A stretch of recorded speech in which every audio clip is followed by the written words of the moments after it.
पटना के रूपसपुर पुलिस को बड़ी कामयाबी हाथ लगी है। पुलिस ने कोड़ा गैंग के 3 सदस्यों को गिरफ्तार किया है। गिरफ्तार सदस्यों के पास से 4,65,000 नगद, 2 मोटरसाइकिल, 4 मोबाइल, 2 फर्जी सिम के साथ ही एक मास्टर चाबी बरामद की है। इस बात की जानकारी दानापुर एएसपी दीक्षा ने एक प्रेस वार्ता में दी। बताया कि 14 मई को दानापुर अनुमंडल के 2 थाना क्षेत्र में बाइक सवार बदमाशों द्वारा रुपए छीनने का मामला सामने आया था। उसी के अनुसंधान में पटना के बाईपास में छापेमारी करते हुए 3 लोगों गिरफ्तार किया गया है। पूछताछ के क्रम में तीनों ने कोढ़ा गैंग के सदस्य होने की बात स्वीकारी।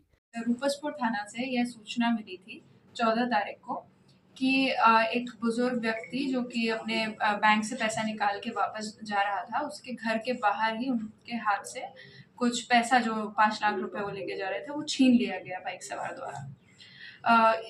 उसी दिन एक और घटना की सूचना मिली जो कि खगौल में हुआ था 12 बजे के आसपास, जिसमें भी एक व्यक्ति के हाथ से पैसा छीन लिया गया था जो वो बैंक से पैसा निकाल के ले जा रहा था। सिमिलर घटनाओं की सूचना हमें पहले भी मिलती आ रही थी। एक चौक थाना की भी घटना इस प्रकार की हुई थी।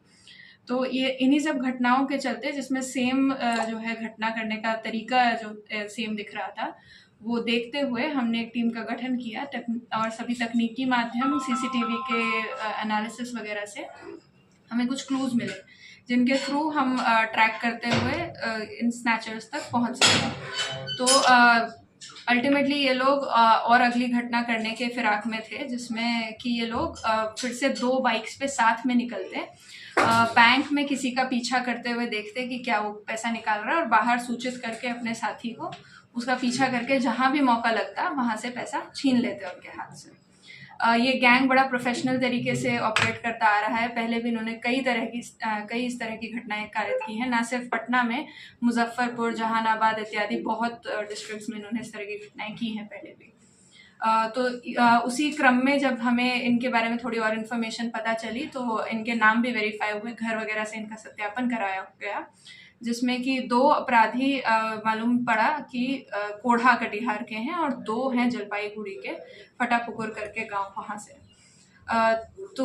इनको ट्रैक करते हुए हमने इनको घटना के क्रम में ही पकड़ लिया, जिसमें इनके साथ 2 बाइक्स बरामद हुई हैं। ये बाइक्स का जो नंबर था ये भी मैच हो गया था हमारे सीसीटीवी में जो आए थे, और जो इनकी मूवमेंट थी वो सब मैच हो रही थी एकदम परफेक्टली। जब इनको पकड़ा गया तो इनके द्वारा फिर कन्फेस किया गया कि हमने पैसा छीना है, और पैसे को छीन के कुछ अपने घर पे रखा है और कुछ अपने घर भेज दिया है, जो इनका ओरिजिनल घर है वहाँ। तो जो ये लोकल घर जहाँ लेके रह रहे थे वहाँ पे सर्च करने पे हमें और भी इन्फॉर्मेशन पता चली, जैसे इनके साथी ने वहाँ इनका सारा पैसा रिसेंट में हटाने की कोशिश की थी, तो वहाँ से कुछ पैसा बरामद हो सका। वहाँ से इनके मोबाइल फ़ोन, इनके जो सिम हैं, और एक पाउडर भी बरामद हुआ जो ये लोगों पे फेंक के उनको डिस्ट्रैक्ट करके, खुजली वगैरह जिससे हो जाती है उससे डिस्ट्रैक्ट करके फिर वहाँ से भी पैसा छीनने का घटना कारित करते थे। तो उसी के क्रम में फिर इन्होंने बताया कि उनके घर पे पैसा इन्होंने भेज दिया, तो फिर हमने वहाँ से भी पूरी कोशिश करी रिकवर करने की, जिसके क्रम में 4.5 लाख रुपया टोटल 4.65 लाख रुपीज़, और फिर 2 मोटरसाइकिल जो इनकी थी प्लस कुछ मोबाइल फोन्स, ये सब बरामदगी हो सकी है। और अभी करंट में 3 गिरफ्तार हुए हैं। एक बंदा साइड में मौका देख के भाग गया था पहले ही पुलिस को देख के। पटना में ये लोग एक रूम लेके किराए पे रह रहे थे। इसी तरह से ये टेम्परेरीली कोई रूम ले लेते हैं, साथ में मिलके वहाँ रहते हैं, फिर अपना अड्डा चेंज करते हैं। गिरफ्तारी कहाँ से हुई? जी, 3 लोग की गिरफ्तारी कहाँ से हुई? वहीं पटना से हुई। बाइक चोरी की थी, बाइक की नंबर प्लेट्स मतलब हटा के दूसरी लगा ली गई है, और हाँ, कोड़ा गैंग की है। इसके साथ और भी किन्हीं की संलिप्तता रही है क्या? जी, एक बंदा और था जो कि कंफर्म है कि इनके साथ था, उसका फोटो और घर से सब सत्यापन हो चुका है, उसके लिए अग्रिम कार्रवाई जारी है। उसके अलावा ये लोग जो जनरली एक एमओ लेके चलते हैं, तो उसमें जो लोग इन्वॉल्व हैं तो उसकी आगे जांच की जाएगी।